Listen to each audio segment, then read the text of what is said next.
Ito po, magandang pag-usapan po, ano?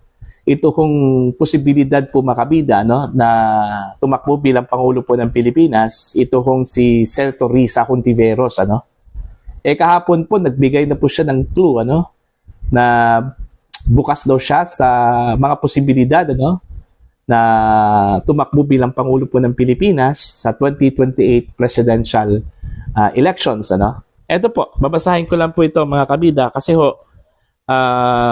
may posibilidad na ang maglalaban po dyan is dalawang mga Iron Ladies, ano? Alam naman po natin kung sino yung isa, si Vice President Sara Duterte po mga kabida, no? Dito po sa balita, mula sa balita, ang kanila pong headline ho dito mga kabida, posted po ito kahapon, May 21, 2025. Senator Risa posibleng tumakbo sa 2028 presidential race? Tanong po yun, ano? Eto, babasahin ko lang po yung kanila pong balita, no? Natanong si Senator Risa Hontiveros kung bukas ba siya sa posibilidad na tumakbo siya sa 2028 presidential elections sa pagtatapos ng panunungkulan ni Pangulong Ferdinand Bongbong Marcos Jr. Sa naganap na kapihan sa Senado, sinabi ni Hontiveros na ayaw niyang magbigay ng no tungkol dito sa ngayon. I'm not saying no, I'm open to all possibilities, pahayag ng senadora.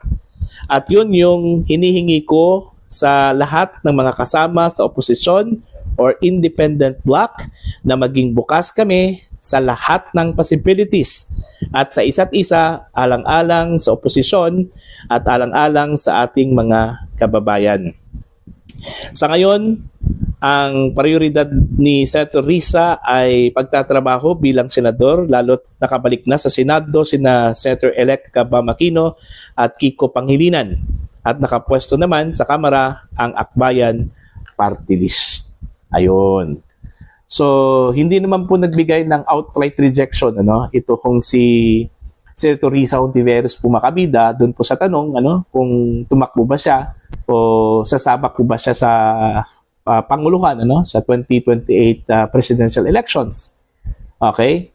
Baka po pag-isipan pa po, ano, ni Senator Risa Hontiveros po ito mga kabida kasi marami hong dapat i-consider, ano, dito sa pagtakbo bilang Pangulo ng Pilipinas. Hindi po ito katulad sa pagiging senador po mga kabida, no? Okay? Yung pagiging senador po, walang problema yon kasi ang iboboto po ng mga botante 12, no? Unlike dito sa panguluhan, one-on-one po ito Mas mahirap po ito mga kabida, no? Lalong-lalo na po kung ang magiging kalaban po niya ito kung si Vice President Sara Duterte, ano?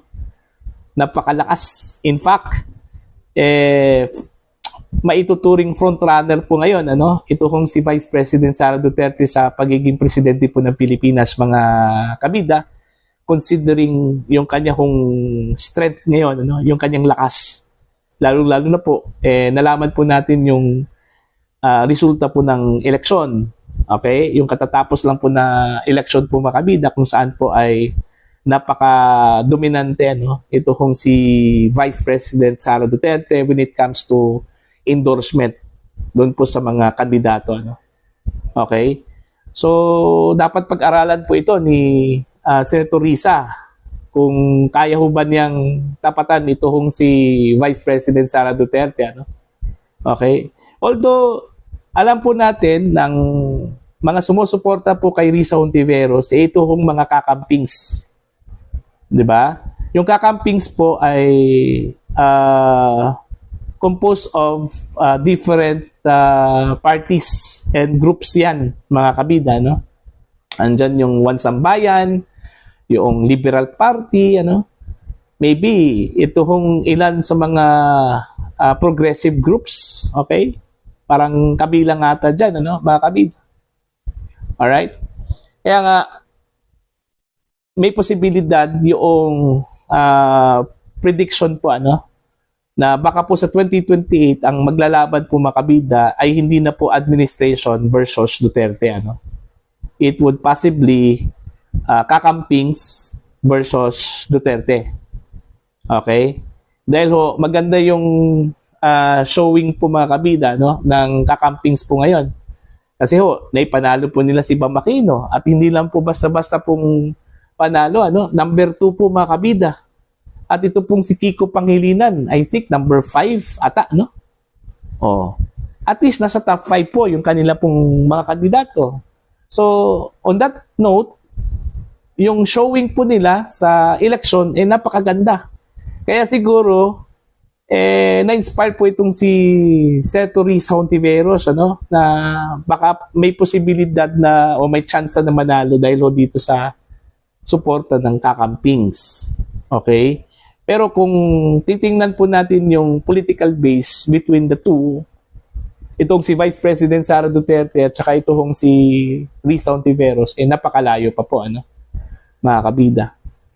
Alright? Parang hindi pa po kayang tapatan po ni Risa Hontiveros itong political base po ni VP Sara. Kahit na itong administrasyon, hindi po kaya Diba? Si Risa pa nga. Mga kabida, Although, aminado po tayo, okay, given na po yung sumusuporta po kay Risa Hontiveros, ito hong mga estudyante, yung mga nasa academe. Ako sigurado po ako dyan, nasa academe po mga kabida, yung mga nasa colleges and universities, yung mga professionals. Okay? Pero hindi lahat ng professionals ang sumusuporta po kay Risa Hontiveros. Meron pong mga professionals po mga kabida na DDS, Maka Sara Duterte, Okay? So, titingnan na lang po natin ang magiging labanan po, Pero para sa akin, yung inclusion po ni Speaker Romualdez po sa race, parang malayo na po, mga kabida. Kumbaga, hindi na po siya maituturing contender dyan. Kasi kung titingnan po natin yung kanya trust rating napakababa po parang hindi ata kagatin po ng mga tao mga kabida. Kasi daw may impression, may observation na kung hindi lang po dahil sa ayuda po mga kabida wala mga taong pumupunta diyan sa mga sorties po doon po sa mga